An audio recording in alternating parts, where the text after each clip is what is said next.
Muy bien, ¿por qué les compartí este versículo? Es muy pequeño y prácticamente parece como que está en medio de la nada, ¿no?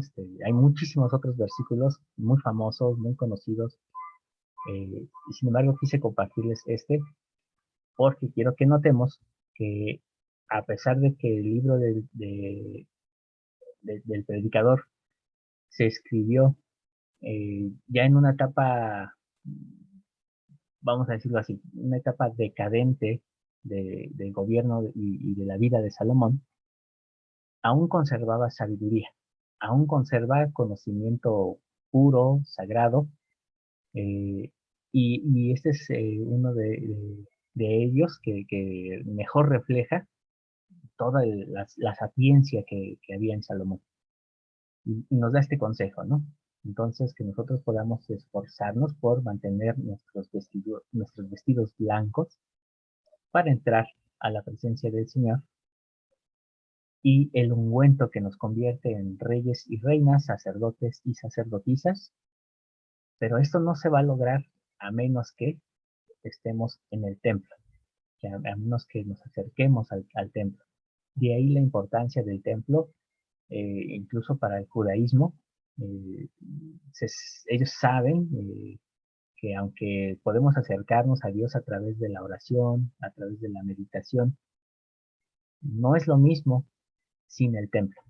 El templo es el vehículo que nos va a acercar a la presencia del Señor.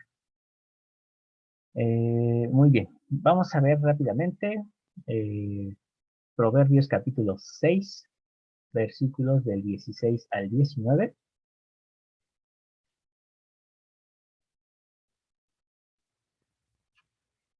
Y quien lo tenga, por favor, ayúdenme a leerlo.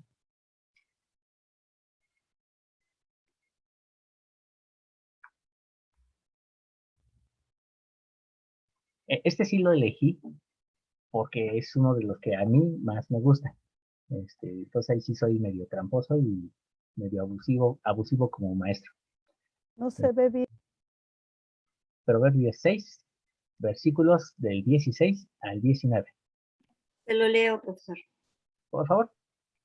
6 cosas aborrece Jehová, y aún 7 abomina su alma: los ojos altivos, la lengua mentirosa, las manos derramadoras de sangre inocente, el corazón que maquina pensamientos inicuos, los pies presurosos para correr al mal, el testigo falso que habla mentiras y el que siembra discordia entre hermanos. Muy bien. Este proverbio a mí me encanta.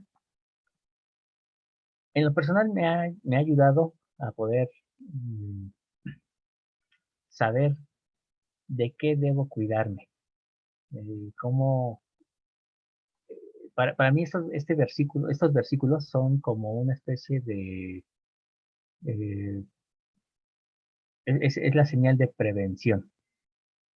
No nos dice, generalmente cuando escuchamos hablar sobre los pecados, nos decimos lo que no debemos de hacer, hay que hacer aquello, hay que hacer lo otro, pero estos versículos me dicen cómo prevenirme como persona. Primeramente porque me dice los ojos altivos. ¿Y qué son los ojos altivos?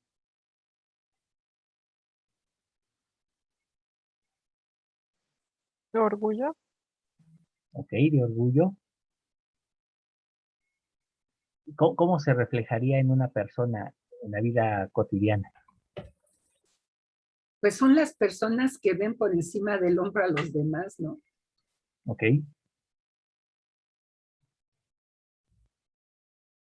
Y bueno, yo puedo ser justo, es decir, puedo estar obedeciendo los mandamientos y tener ojos altivos. Pero entonces, ¿por qué es malo? ¿Por qué lo aborrece Jehová?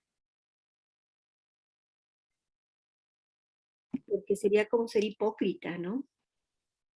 Entonces, Correcto. debemos ser coherentes con lo que predicamos y hacemos y pensamos, o sea, No podemos hacer una cosa para que todos lo vean, pero por dentro estamos pensando otra. O Ujú. es más, puede ser que cuando nadie nos vea actuemos de forma diferente. Muy bien. Recuerdan que en la clase pasada hablé de un término que, bueno, en otras clases también lo había mencionado, que es el abodázara, que es la idolatría, pero no en el sentido que la conocemos. El abodázara es cuando nosotros decimos que estamos adorando a Dios, pero en realidad estamos adorándonos a nosotros mismos o estamos sirviéndonos a nosotros mismos.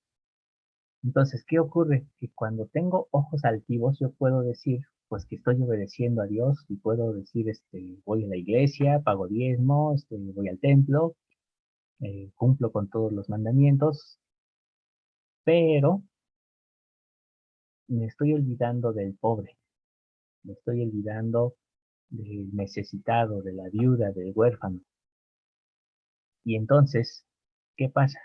Que ahí yo estoy haciendo un servicio extraño a Dios, porque entonces estoy haciendo las cosas por mí y no por el prójimo. Y entonces estoy violando el segundo mandamiento. Estos ojos altivos efectivamente esconden el orgullo, y el orgullo no es otra cosa sino una serie de manifestaciones internas como la envidia, como el coraje, el enojo, y entonces estas cosas las escondo a través de esa mirada. Es curioso que algunos personajes se han hecho famosos por su mirada, algunos artistas, ¿no? Y voy a mencionar quizá a una de ellas, precisamente porque es famosa por eso, que es María Félix. En México tenemos a esta gran figura del mundo artístico que se hizo famosa por su mirada. Eh, y sin embargo,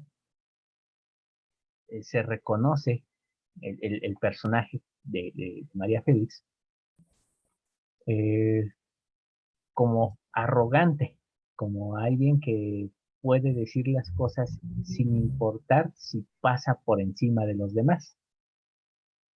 Por eso es que es mala, son malos los ojos altivos. Por eso es que Dios los aborrece, porque ese es precisamente el primer indicio de cuando a alguien eh, no le importa su prójimo. Y entonces eso atenta contra todo el principio del Evangelio, precisamente. Repito, es el segundo gran mandamiento. Y ya una vez que faltamos al segundo, automáticamente faltamos al primero. Entonces debemos de tener mucho ojo con eso. Y bueno, se menciona otra serie de aspectos que aborrece el Señor. Ahorita no nos va a dar tiempo de analizarlos, pero en lo personal les comentaba, eso es algo que yo quise compartir porque realmente es una escritura que nos ayuda a prevenir el pecado, no como acto, sino como algo que esté dentro de nosotros, ahí de forma latente, esperando el momento en que se manifieste. Entonces, ese es quizá el mayor problema, cuando el pecado está dentro, pero no se está manifestando. Muy bien. ¿Puedo Eh, hacerle una pregunta, profesor? sí, adelante. Disculpe mi ignorancia, pero ¿podría usted explicarme el 18 que dice el corazón que maquina pensamientos inicuos? Muy bien. Este es muy interesante. Eh, Dice, el corazón que maquina. Eh, ¿qué entendemos por maquinar? O de dónde, ¿Cómo planear? ok, como planear. Y maquinar tiene un origen en un sustantivo. ¿Cuál sería el sustantivo de maquinar? Maquinar es verbo. ¿Cuál sería el sustantivo?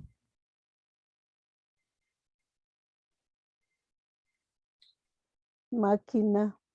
Así es. Maquinación, ¿no? ¿Cómo? Maquinación, Eh, no. no, sería más bien máquina. La Ok. palabra máquina Ujú. es el sustantivo de maquinar. Entonces, ¿qué es una máquina? Es algo que automáticamente empieza a actuar, que empieza a ejecutar una obra. Eso es una máquina. Cuando entonces se dice que nosotros maquinamos algo, se dice que estamos pensándolo para echarlo a andar. Cuando dice la escritura, el corazón que maquina, pues obviamente sabemos que el corazón no piensa, en el corazón no están los pensamientos, pero ha sido el símbolo eh, por milenios de los sentimientos. Entonces, lo que nos está enseñando pues sí, al final de cuentas es un proverbio, pero esta escritura nos habla de que antes de que pase por nuestra mente, debemos de cuidar lo que estamos sintiendo. Cuando nosotros sentimos enojo hacia alguien, es solamente quizá un ejemplo, podrían ser muchos otros tipos de pecados, puede ser el deseo sexual, puede ser el, el deseo de tener riquezas, pero cuando nosotros tenemos un sentimiento, eh,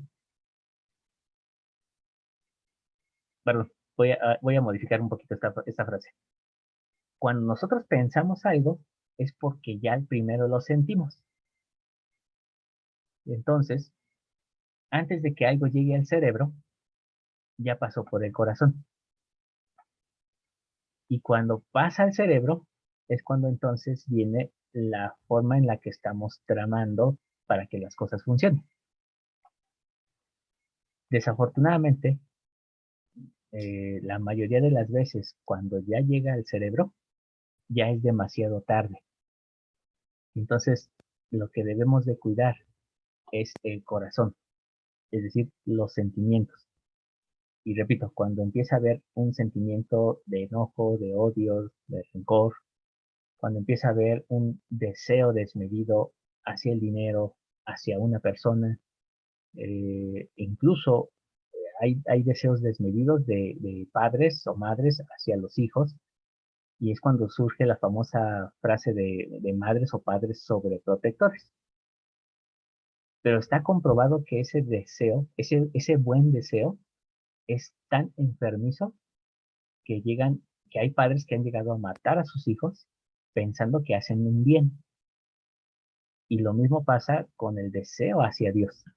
Cuando alguien tiene un corazón que desea estar con Dios, pero se convierte en un deseo desmedido, y eso en griego se llama conscupiscencia, es un deseo desmedido, un deseo desbordado.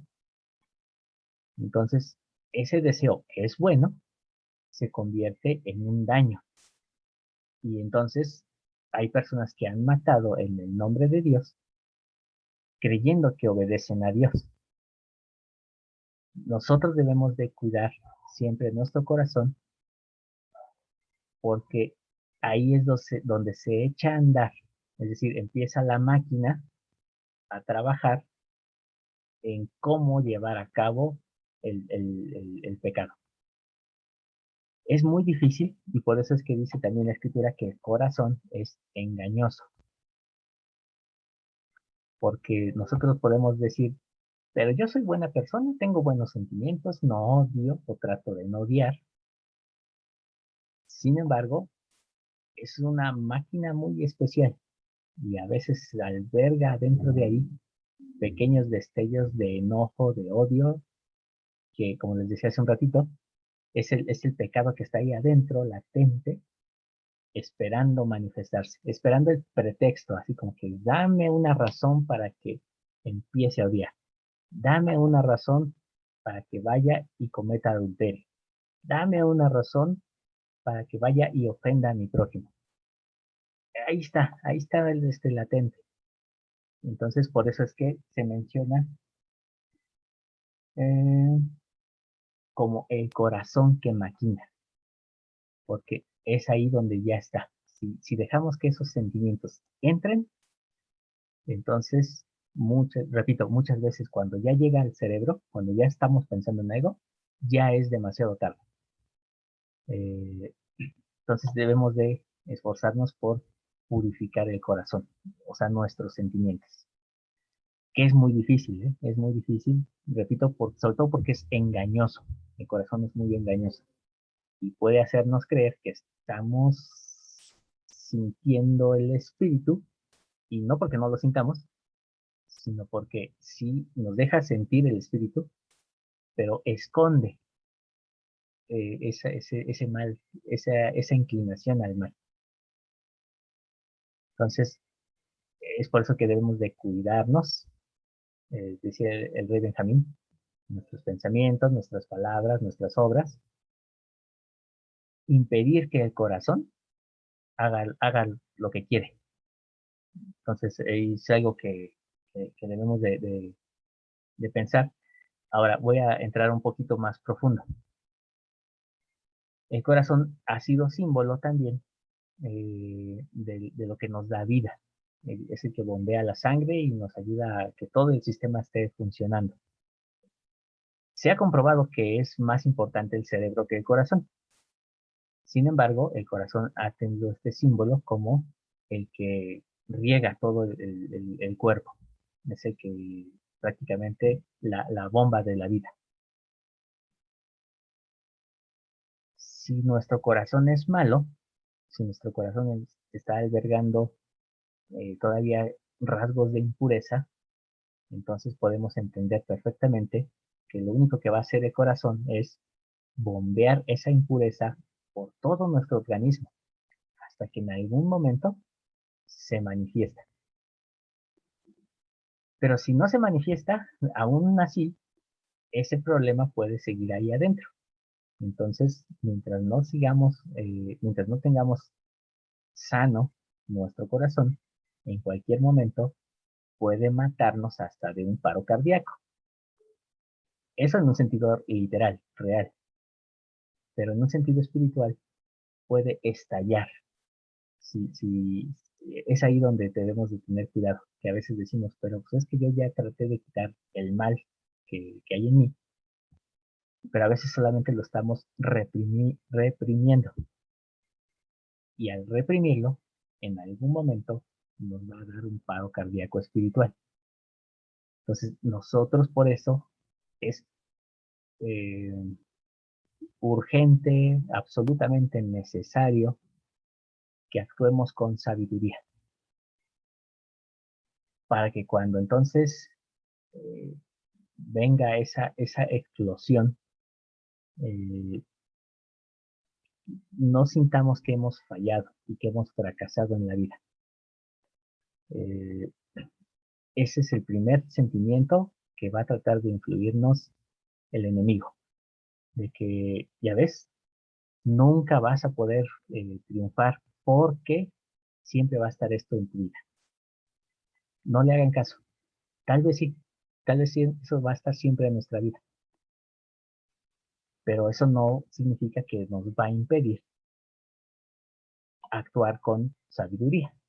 Por eso es que yo les decía, es muy importante saber que no importa que Salomón haya metido la pata, aún hasta el final de sus días siguió siendo sabio.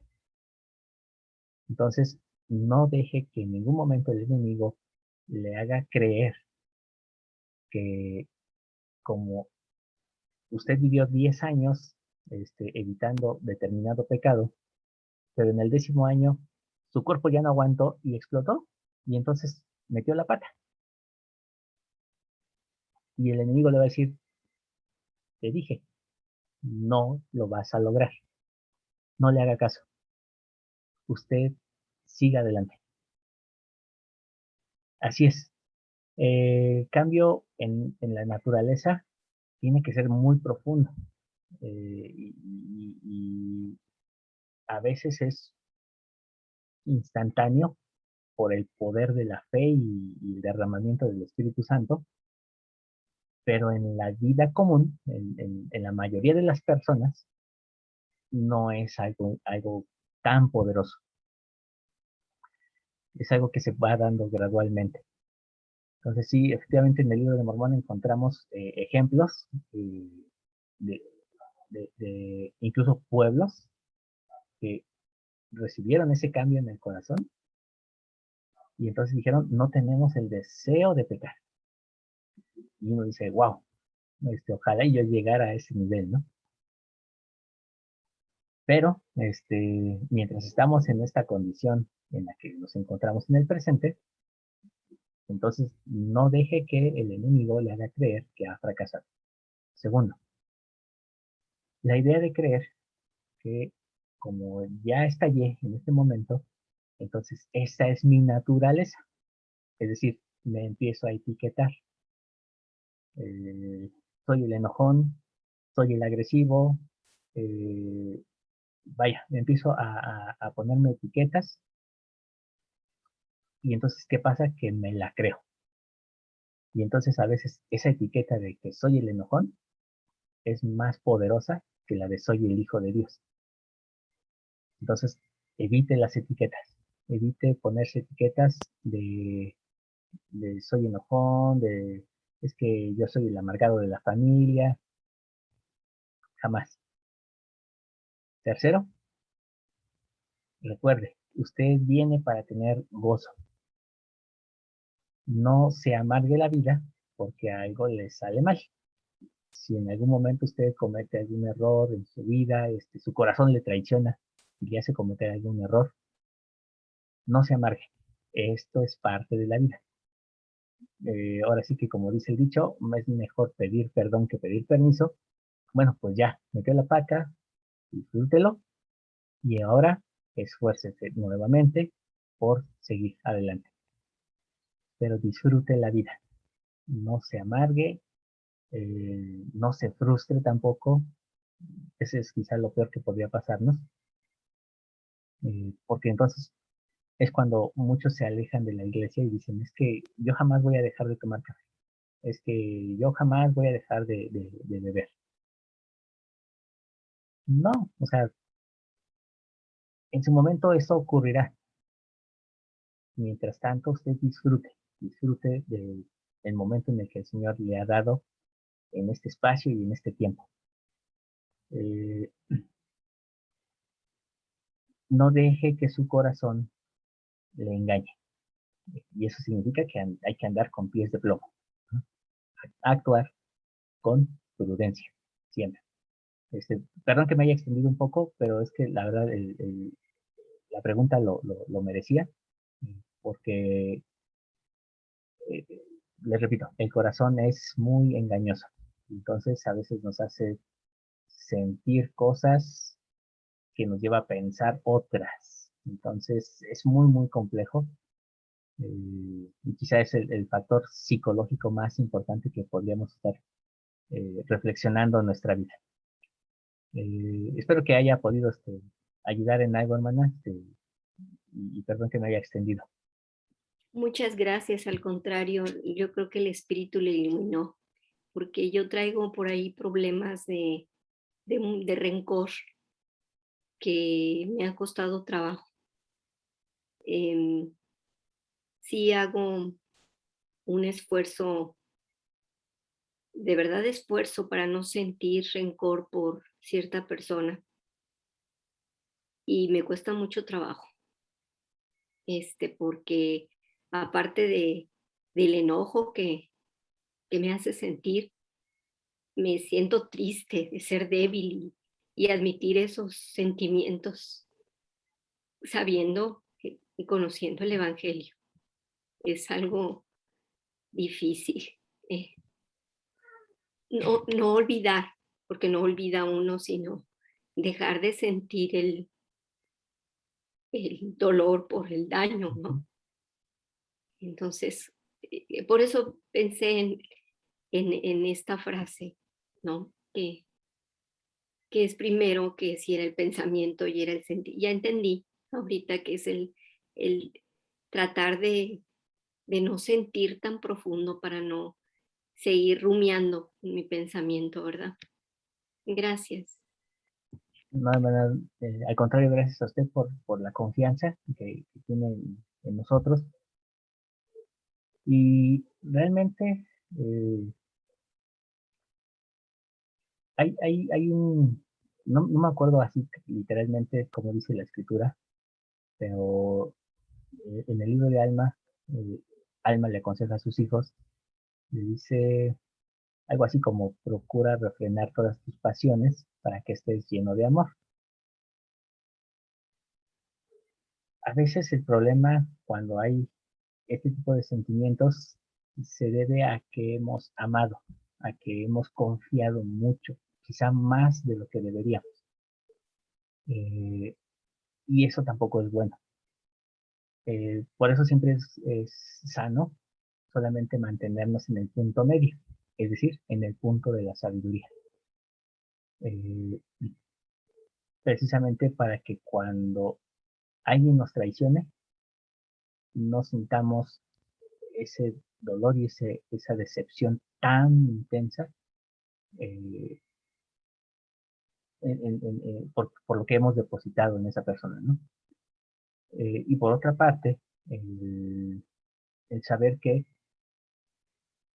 cuando ya estamos en ese momento de ese sentimiento, y lo digo por experiencia, eh, a veces es necesario esperar. Eh, dicen por ahí que el tiempo cura las heridas, y es cierto, pero cuando el tiempo se convierte en cómplice de nuestro corazón, entonces se agravan las cosas. Entonces es importante que siempre que tengamos algún sentimiento, incluso pensando en que tal vez algo haya pasado en nuestra infancia, en nuestra adolescencia, eh, esperar a que el tiempo haga lo suyo sin que se junte sin que se haga cómplice de nuestro corazón. Porque cuando eso ocurre, entonces en lugar de ir disminuyendo esos sentimientos, los vamos agravando. Les repito, el corazón es muy astuto, quizá y repito, o sea, es la parte simbólica.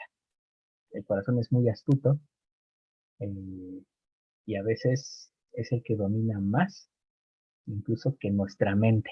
Nuestra mente a veces es esclava de nuestro corazón. Entonces debemos de tener mucho cuidado en ello. Ya para terminar, quisiera solamente acabar con un versículo de Eclesiastés que se encuentra en el capítulo 12, versículo 13. Quizá algunos de ustedes lo conocen y entenderán por qué es el último que quiero citar. Eclesiastés capítulo 12, versículo 13, nos dice lo siguiente. El fin de todo este asunto, de todo lo que hemos hablado el día de hoy y de lo más que podríamos hablar, teme a Dios y guarda sus mandamientos, porque esto es el todo del hombre. Con esto prácticamente cierra este libro eh, y es quizá el mejor consejo que puede darnos. En el libro de Proverbios se nos muestra que el temor a Dios es el principio de la sabiduría. Y cuando entendemos temor, no se refiere a miedo, no se refiere a que Dios tenga miedo de que nosotros seamos sabios, o viceversa, de que nosotros tengamos miedo de que Dios es más sabio.